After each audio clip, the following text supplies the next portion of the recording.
Welcome back to Microsoft Flight Simulator. Now, I'm taking a, is that the Loch Ness Monster over there, or is that just a boat? I don't know what the heck that is. Anyway, we are in Scotland, and I said I was going to do some tours, but the way I fly, they turn out to be adventures. So I'm not going to call them tours. I'm going to call them, we're on a Scotland adventure. So let's get started. It's a round trip, should take an hour or so, depending on how I fly. And I'm using a new program that has a radio running in the background. And when I fly over a certain thing, it will tell us about that. So a certain point of interest. So I'm going to give it a shot, see how that goes. So let's get ready to take off. Now I want to first of all set my flying height here. I'm going to try to keep it as low as I can so we can see everything. But we'll see how that goes. Alright, so we're going to take our altimeter and let's put it up to... let's start off with 1,000. I'll start with 1,200, see how that goes. Alright, so let's set this up so that we climb or not. Alright, we don't need the landing lights on. We're going to taxi, so we'll turn those on. Everything else should be already set. And yeah, let's go.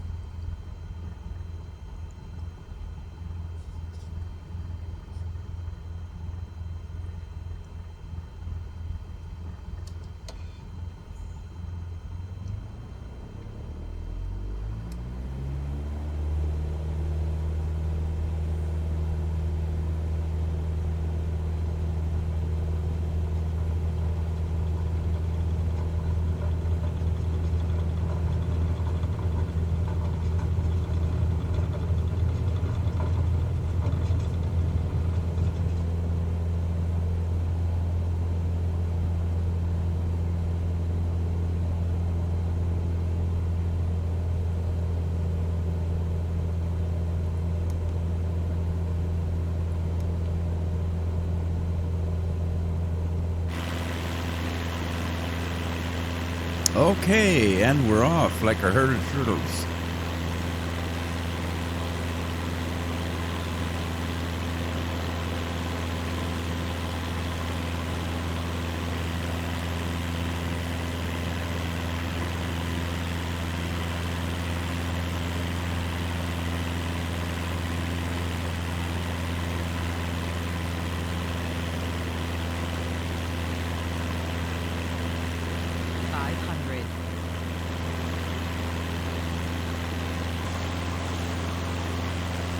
So there's our first castle.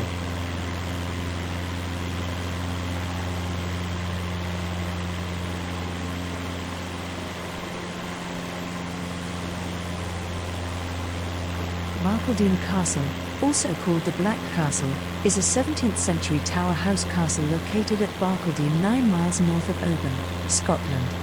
The castle was built by Duncan Campbell of Glenorchy between 1601 and 1609. In 1692, the castle was attacked during the massacre of Glencoe. The castle has a dungeon, repurposed as a wine cellar, as well as hidden passages to multiple rooms. It is said that the ghost of Sir Duncan Campbell still roams the Black Castle, searching for the man who murdered him.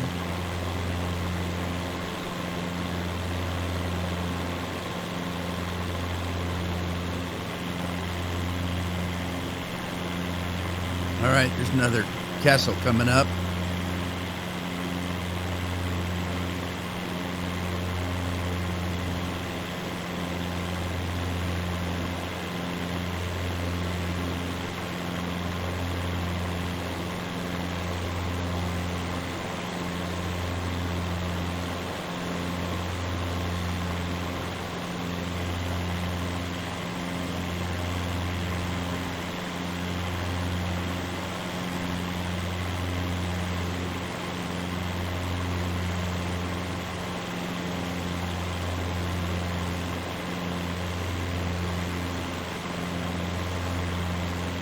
Castle Stalker.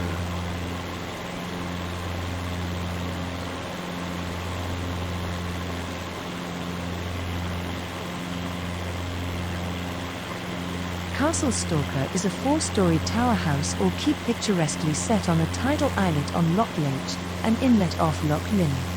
It is about 1.5 miles northeast of Port Appin, Argyll, Scotland, and is visible from the A828 road about midway between Oban and Glencoe. The islet is accessible from the shore at low tide. The name Stalker comes from the Gaelic Stalker, meaning hunter or falconer.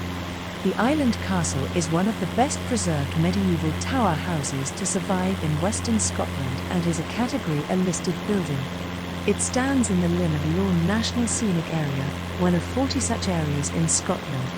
In recent times, the castle was brought to fame by the Monty Python team, appearing in their film Monty Python and the Holy Grail.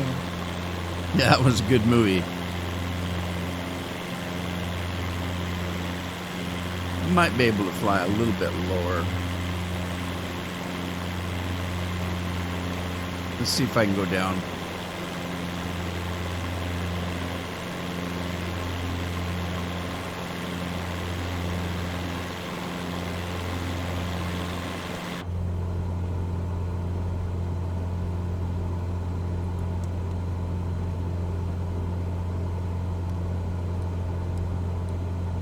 I'll go down to about 700 and see how that works.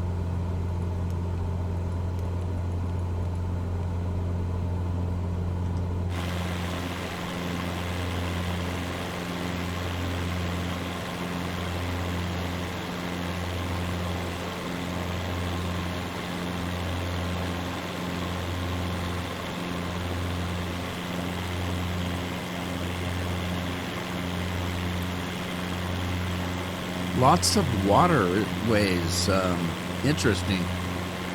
Beautiful country.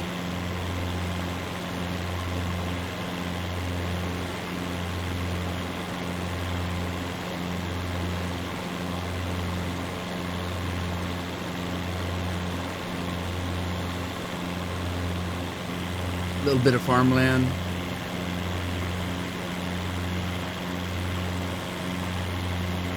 That's a neat little area right here. Loch Linney is a sea loch on the west coast of Scotland. The part upstream of Corran is known in Gaelic as an Lindy, and downstream as an Linn Shealeach.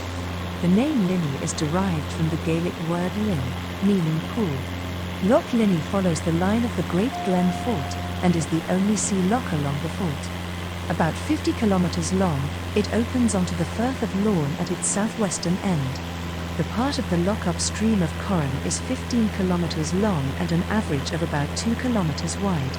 The southern part of the loch is wider, and its branch southeast of the island of Lismore is known as the Linn of Lorne. Loch Eel feeds into Loch Linney at the latter's northernmost point, while from the east Loch Leven feeds in the loch just downstream of Corran, and Loch Creran feeds into the Linn of Lorne. The town of Fort William lies at the northeast end of the loch, at the mouth of the River Lochie.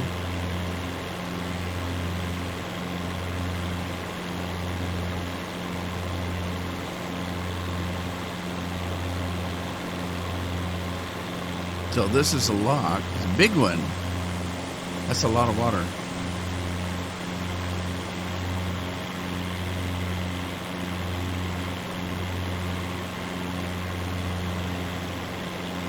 Looks like I'm going to be going through some mountain ways here. I should probably get a little bit higher.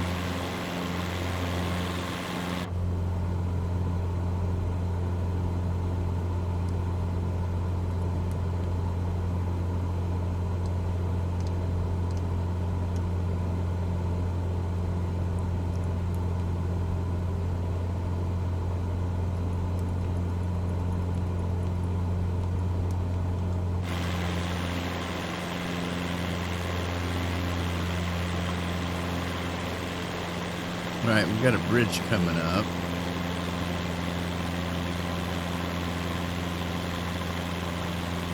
The Ballachulish Bridge is a bridge in the West Highlands of Scotland.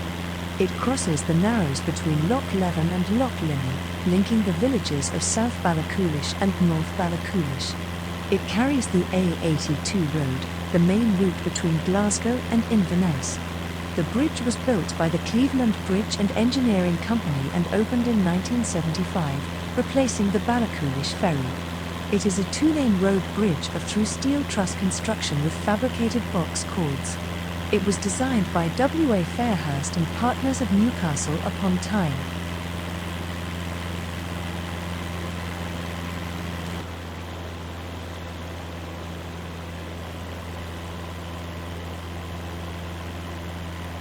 Lots of hills.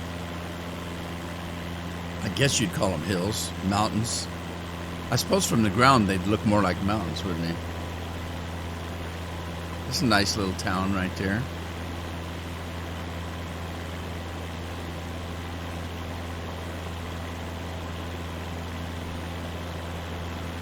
Another loch. Loch Leven is a sea loch located on the west coast of Scotland.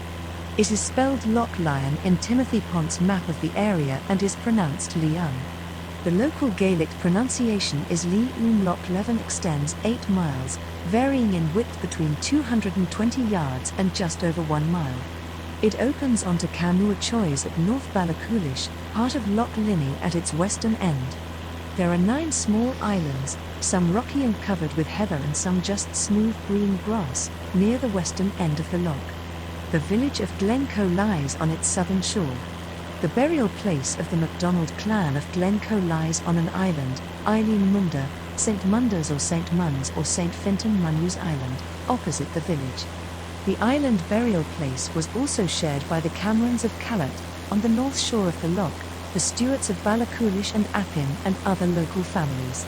The village of Kinlochleven at the head of the loch was established when the aluminium smelter was built there during the first decade of the 20th century. It was originally the hamlets of Kinlochmore and Kinlochbeg either side of the River Leven. It lies on the road north to Fort William.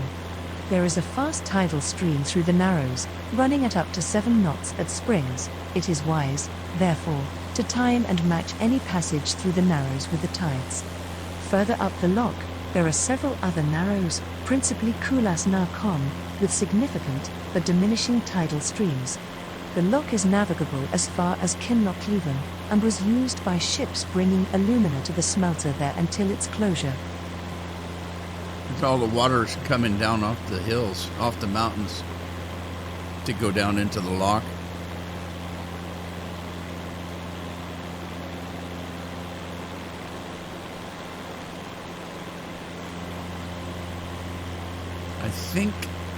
I think I'm high enough.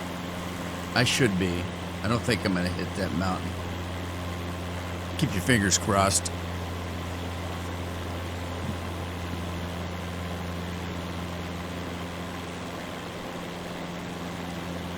Beautiful day for a flight.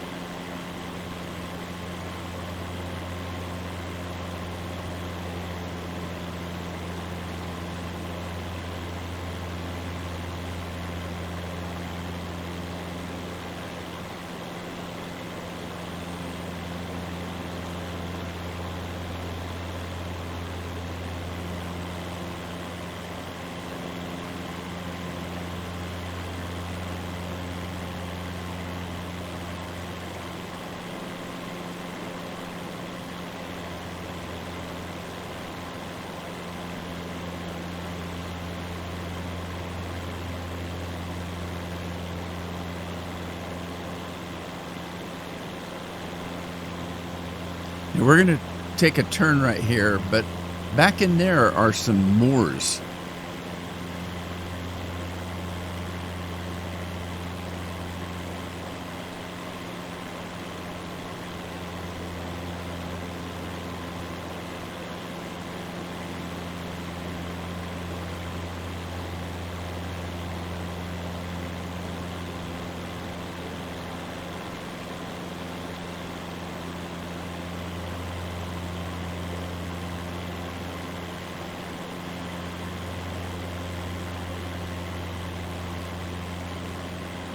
Yeah, way in that, there's some swampy moors out there.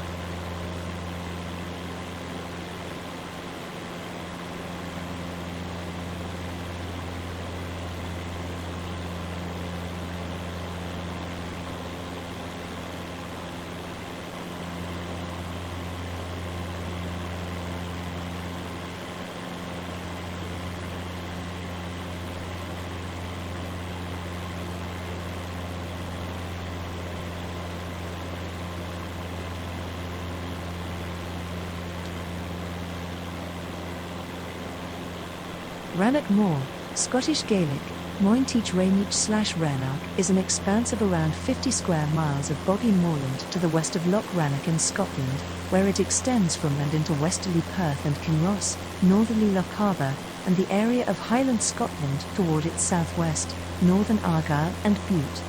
Rannoch Moor is designated a Site of Special Scientific Interest and a Special Area of Conservation. Much of the western part of the moor lies within the Ben Nevis and Glencoe National Scenic Area, one of 40 such areas in Scotland.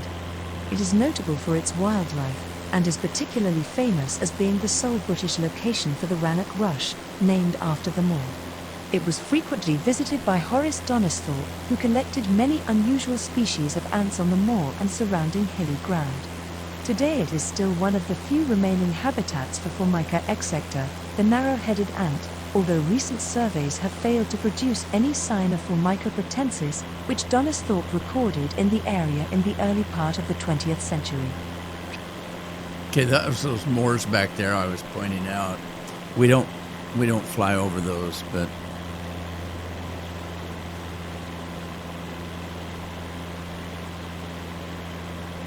this is interesting area right here. And that one back there looked like it was almost man-made. It's so straight.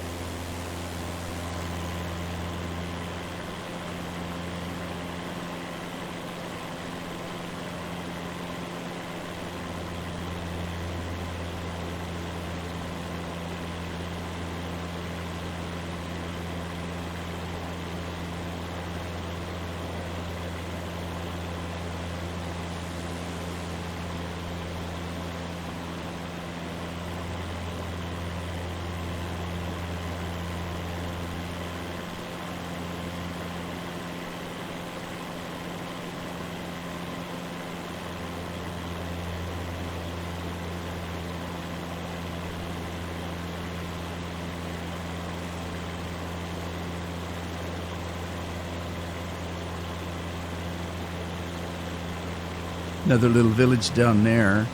Man, that's really kind of tucked away at the end of that loch. Interesting.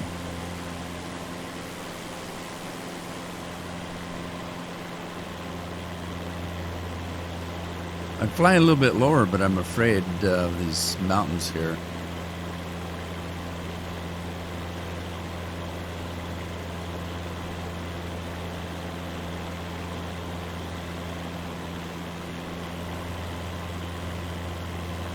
Yeah, I might have to. Well, I might be okay. We'll find out. Get ready to grab the stick here. If I get a little low.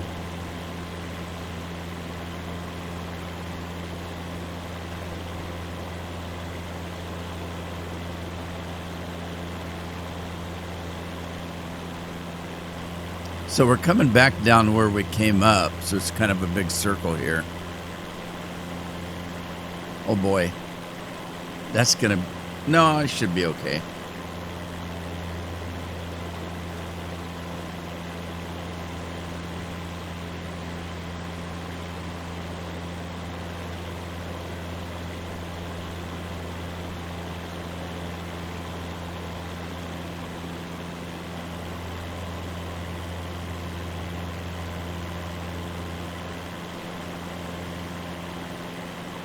All right, we're going to take a right through this canyon here.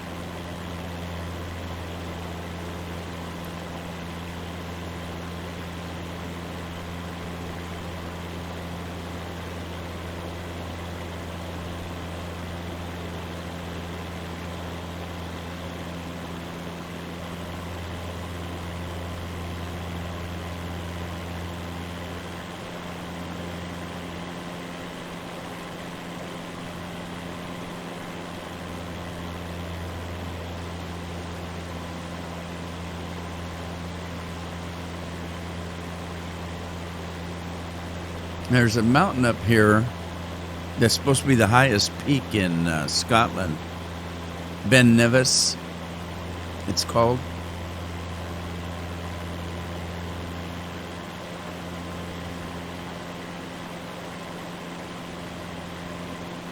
The Ramsey Round, also known as the Charlie Ramsey Round, is a long-distance hill-running challenge near Fort William, Scotland. The route is a circuit of 58 miles, taking in 24 summits with a total climb of around 28,500 feet. Ben Nevis, Great Britain's highest peak, is included in the route along with 22 other Munros. Originally, all 24 summits on the Ramsey Round were Munros, but Score and Iopare was declassified as a Munro in 1997. The route was devised by Charlie Ramsey as an extension to an existing 24-hour walking route, and first completed by Ramsey on the 9th of July 1978. Charlie's completion created Scotland's classic mountain marathon. The aim is for participants to complete the route, on foot, within 24 hours. Runners must start and finish at the Glen Nevis Youth Hostel, and may run the route in either a clockwise or anti-clockwise direction. Until June 2015, the fastest time recorded was that of Adrian Belton from Baslow in Derbyshire. He recorded a time of 18 hours 23 minutes on the 12th of June 2015. This record was broken by Jez Bragg with a new time of 18 hours 12 minutes. Soon after, on the 5th of July 2015, the record was lowered again, this time by John Ascroft in a time of 16 hours 59 minutes.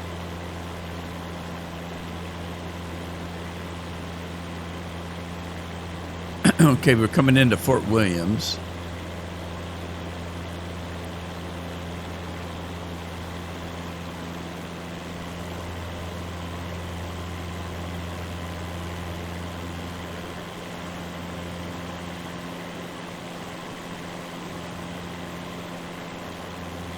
See if I can come down just a little bit. The East Highland Way is a long-distance walking route in Scotland that connects Fort William with the ski and mountain resort of Aviemore.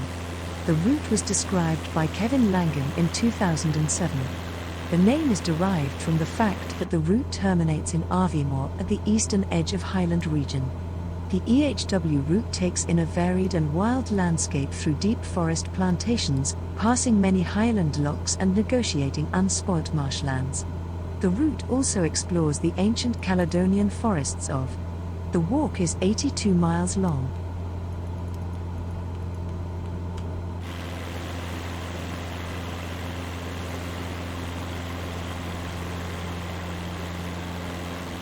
Tor Castle is a ruined castle, about 3 miles northeast of Fort William, Highland, Scotland, west of the River Lochie and east of the Caledonian Canal, near Torlundy. An Iron Age fort previously occupied the site. According to tradition, the fort once belonged to Banquo, who features in Macbeth. There has been a castle at the site since at least the 11th century. In 1291 a splendid match was arranged for Angus MacIntosh, chief of the clan MacIntosh, when he married Eva, the only daughter of Dougal Dull, chief of the clan Chatton, which brought Angus the lands of Glenroy and Loch Arkaig. Angus and Eva lived on the lands of Clan Chatton at Tor Castle, but they later withdrew to Rothiemachus. The castle was then seized by the Clan Cameron, who built a massive tower house and courtyard. Ewan Cameron of Lochiel, 13th chief of Clan Cameron, rebuilt the castle in 1530. The Camerons used the castle as a refuge from attacks by the Clan MacDonald of Keppoch.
Lochiel is a sea loch in Loch Harbour, Scotland that opens into Loch Linney near the town of Fort William. The name of the chief of Clan Cameron is spelt Lochiel, while the name of the loch is spelt Lochiel. Lochiel Outward Bound Railway Station and Lochaelside Railway Station are both situated on the northern shore of the loch. Acafubul is on the southern shore. Was a historic place east of Fassfern on the north shore of Lochiel. The place was home to Jacobite chieftain Donald Cameron of Lochiel. The earliest known residence of the chiefs of Clan Cameron was on Eileen Nan Crug just outside the entrance to Lochiel. They moved from there to Tor Castle in the 17th century and later to Achnacarry. The island has now become part of harbour works. Lochiel and Loch Linney are joined by narrows at Annett where a paper mill once stood and where there is now a large timber yard.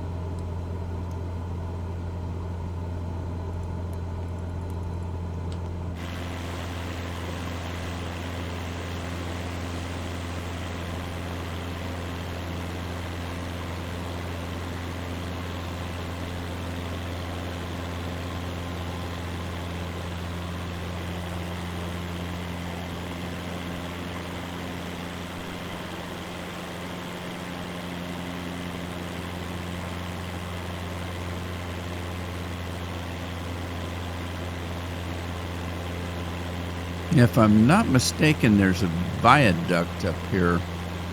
Hopefully, that's why I've been trying to get a little bit lower.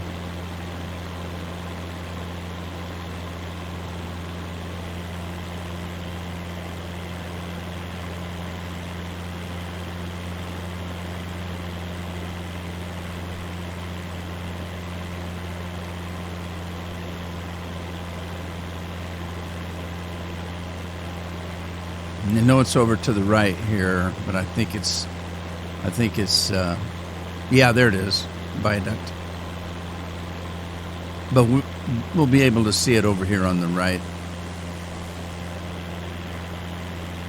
Try not to get too low. Got some more hills coming up here.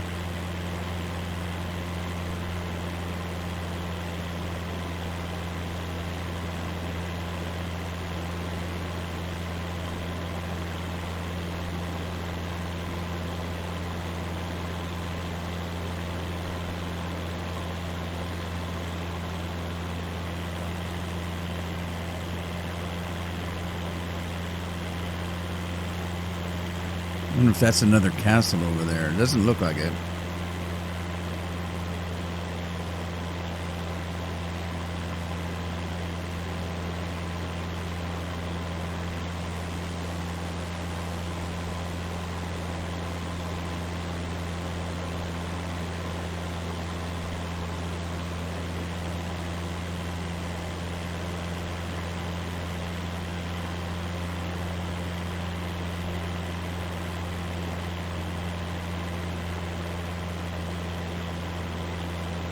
The Glenfinnan Viaduct is a railway viaduct on the West Highland Line in Glenfinnan, Inverness Shire, Scotland. Located at the top of Loch Shiel in the West Highlands of Scotland, the viaduct overlooks the Glenfinnan Monument and the waters of Loch Shiel. The West Highland Railway was built to Fort William by Lucas and Aird, but there were delays with the West Highland Railway Malig Extension Guarantee Bill for the Malig Extension Railway in the House of Commons as the Tory and Liberal parties fought over the issue of subsidies for public transport. This act did pass in 1896, by which time Lucas and Aird, and their workers, had moved south. New contractors were needed and Robert McAlpine and Sons were taken on with Simpson and Wilson as engineers. Robert McAlpine and Sons was headed by Robert McAlpine. Okay, there was overlooking a monument as well, that viaduct. The Glenfinnan Monument is a Category A listed monument in Glenfinnan, Scotland, erected in 1814 and dedicated to the soldiers of Loudon's Highlanders, who fought in the Jacobite Rising of 1745. On the 19th of August 1745, Charles Edward Stuart raised his father's standard at Glenfinnan at the head of Loch Shiel and gathered a force large enough to enable him to march towards Edinburgh. By 1814, the Jacobite cause was no longer a political threat to the Hanoverian monarchy. Alexander MacDonald of Glenaladale, a minor branch of the Clan Donald, built the tower to commemorate the raising of the standard of the Young Pretender. The tower, which is 59 feet in height, was designed by Scottish architect James Gillespie Graham.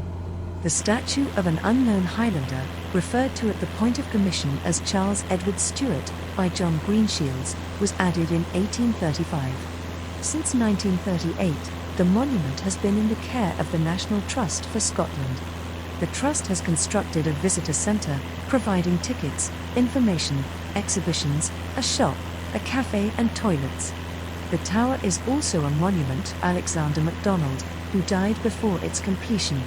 Jacobite enthusiasts gather at the tower each year on the 19th of August to remember the rising of 1745.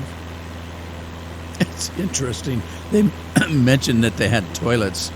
There's a doughboy, and if you don't know what a doughboy is, it was a soldier in World War I, and they called them doughboys. But anyway, I don't know why. We have a statue of a doughboy in Astoria, and underneath the statue is a restroom. So, we're so honored by these soldiers that we make a poop house to put them on. You literally, underneath the statue, walk right into a restroom. I wasn't sure about these mountains, and that's why I climbed up a little bit higher here. I may be climbing higher than I need to. Better safe than sorry. That's my theory. I'm sticking to it.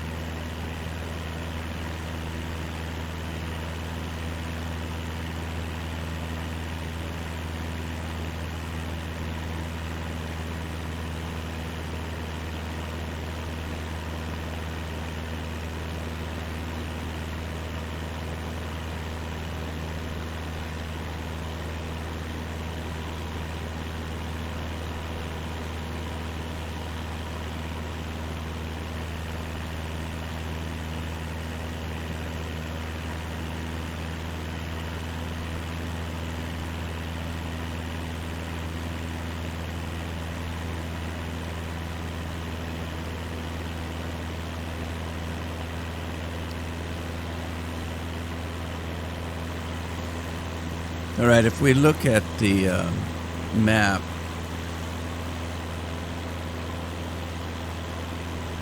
you can see that we went up on this lock and around, and now we're coming back on this one, and we're getting ready to turn here pretty quick. So we're kind of on our last leg.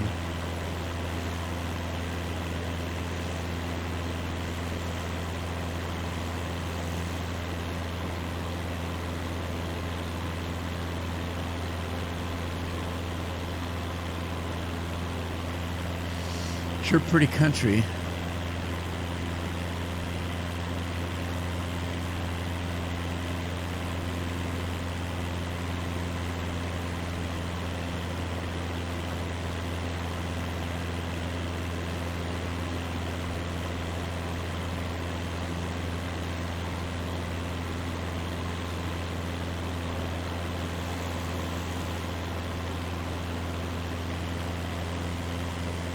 I wasn't sure about these mountains, and so I came up a little bit higher. I suppose I can go down a little bit.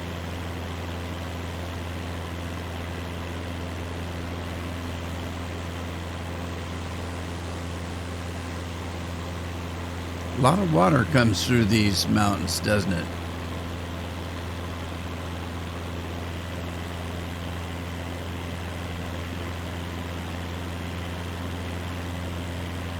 Look at all the little waterways that come from the mountains into the loch. I mean, it's the same way everywhere. Look at all of this and over there.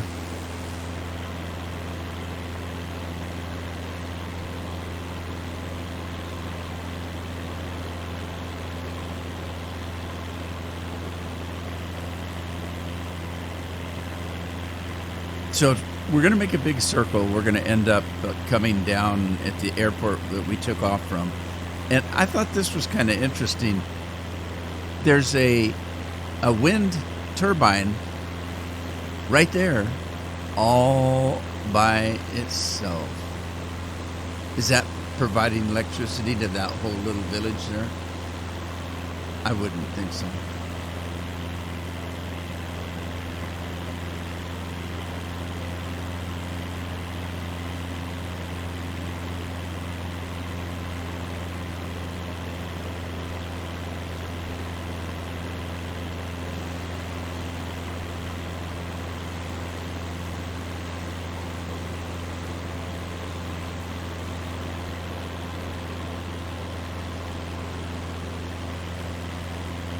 I don't think Scotland is wanting for water.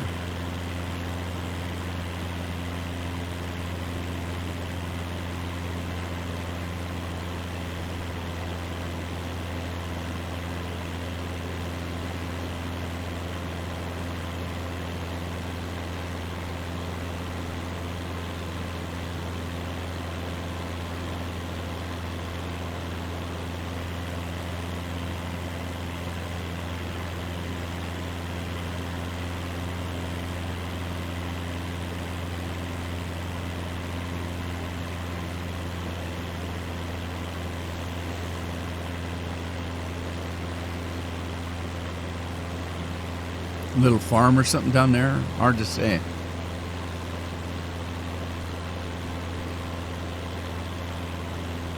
It's some rugged country for farming, I would think. But there are quite a few farms.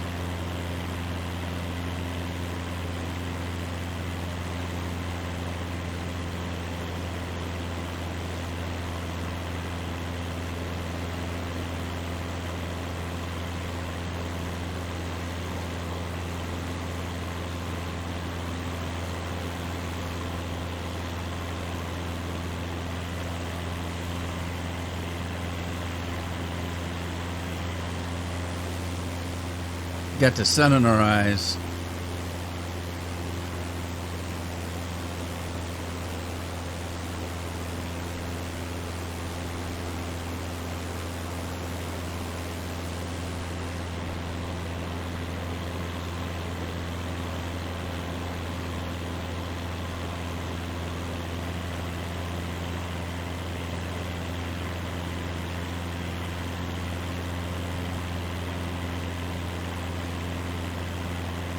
Right, I think I can probably come down a little bit now.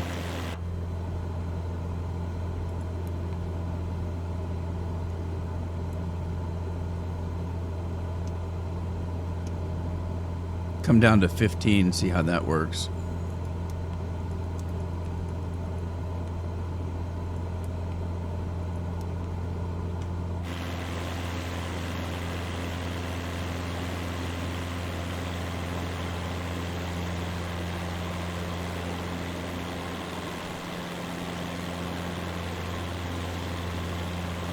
I don't think that's our airport, because I don't remember starting this far south. Could be wrong. What do I know? But I don't think it is.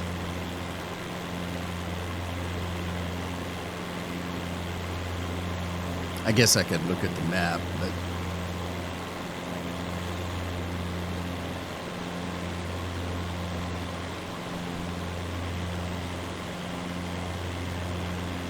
interesting buildings. They look like they're coming right out of the rock there. Built on a hill. It's kind of cool. The buildings are where they're supposed to be, but they're not great detail.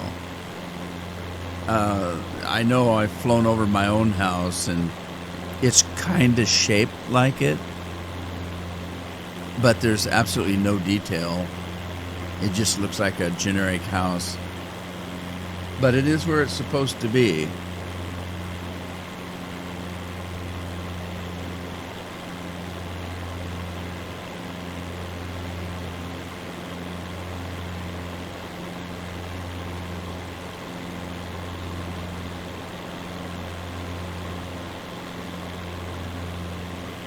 It's kind of interesting. I'm looking at a lot of places where people do tours to get ideas.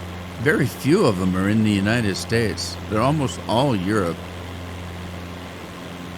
And I'm thinking that a lot of people, even in the States, they don't want to look at the States. They want to see things in other countries. So even a lot of Americans that play this game are probably taking tours of Europe. So I'm thinking about setting up some kind of a tour thing of the States if I can't find one already, and making flight plans and just flying from one state to the next. I did find one that flies to all the capitals. Might look at that one.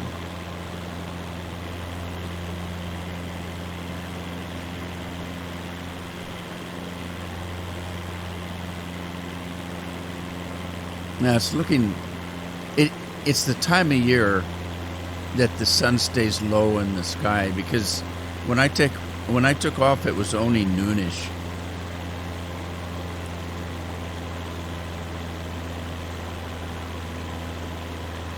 Power down a little bit here.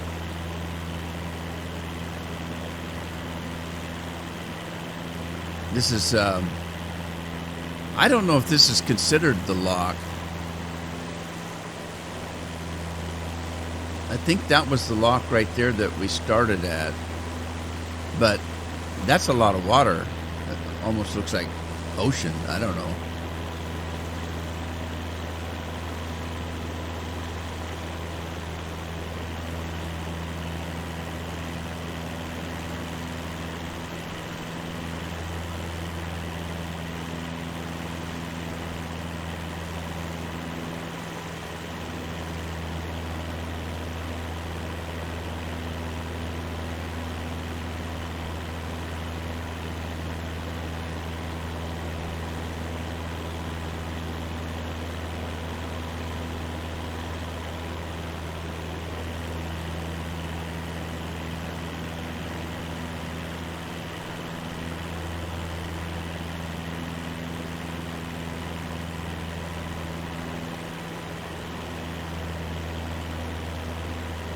Oban.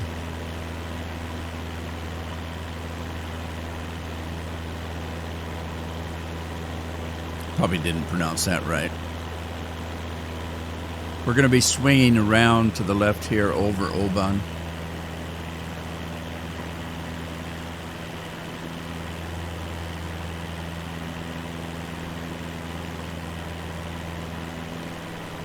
And I think, if I'm not mistaken, this is a historic site right in here, this Oban.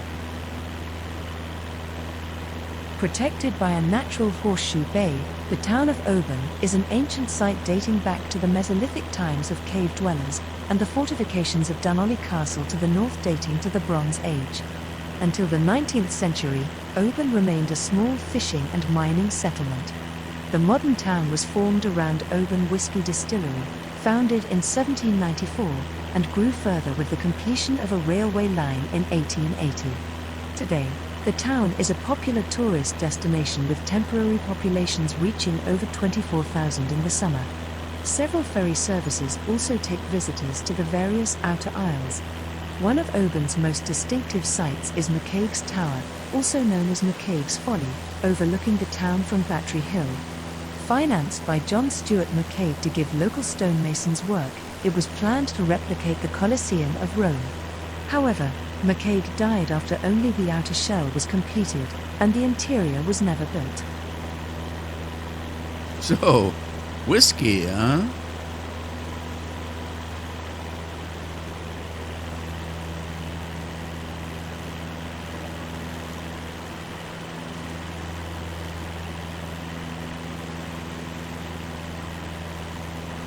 I think that's a castle. Dunstafnage Castle is a partially ruined castle in Argyll and Bute, western Scotland. It lies 3 miles north-east of Oban, situated on a platform of conglomerate rock on a promontory at the southwest of the entrance to Loch Etive. The castle and the nearby chapel ruin have been a historic Scotland property since 1958. Both are scheduled ancient monuments. The castle dates back to the 13th century, making it one of Scotland's oldest stone castles, in a local group which includes Castle Sween and Castle Chirrell. Guarding a strategic location, it was built by the MacDougall Lords of Lorne, and has been held since the 15th century by the Clan Campbell. To this day there is a hereditary captain of Dunstafnage, although they no longer reside at the castle. Dunstafnage is maintained by Historic Environment Scotland, and is open to the public, although the 16th century gatehouse is retained as the private property of the captain. The prefix Dun in the name means fort in Gaelic, while the rest of the name derives from Norse Stafranis, headland of the staff. Yeah, and while that was going on, I missed my airport. I didn't realize it was coming up that fast.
Okay, I think that's my airport, so let's see if we can get down.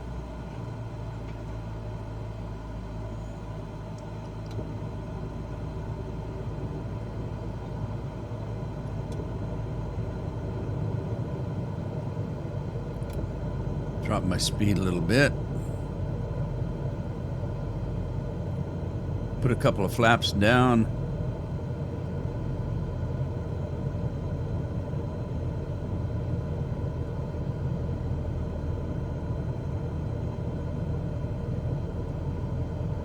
I was waiting for that castle tour to end.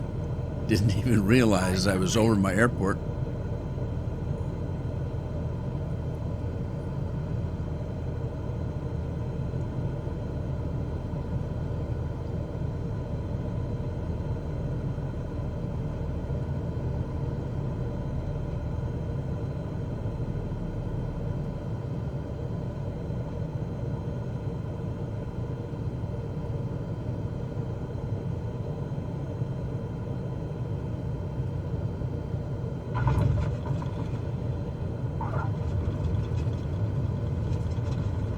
And we're here.